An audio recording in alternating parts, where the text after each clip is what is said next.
Eto na ang mabibilis na balita. Arestado sa buy-bust operation ang isang lalaki dahil sa pagbebenta umano ng mga iligal na armas sa Bulacan. Ayon sa mga pulis, ibinibenta ng suspect ang mga armas sa halagang 20,000 pesos. Kabilang dyan ang 9mm at caliber 45 na pistol, isang M1 Garand rifle at isa pang high-powered na baril. Tumanggi magbigay ng pahayag ang suspect na mahaharap sa kaukulang kaso. Nagbabala ang Land Transportation Office na posibleng matanggalan ng lisensya ang kumpanya ng truck na nasangkot sa karambola sa Katipunan Avenue sa Quezon City nitong nakarang linggo na ikinasawi ng 4 na tao.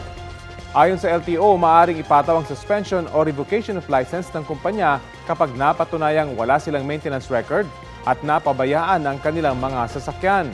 Hindi humarap sa pagdinig ng LTO ang may-ari ng kumpanya. Hindi rin nakaharap ang driver dahil kailangan pa nitong i-coordinate sa PNP. Natuklasan ding 3 beses nang may violation ng overloading ang driver. Itinakda sa Biyernes, December 13 ang susunod na pagdinig ng LTO.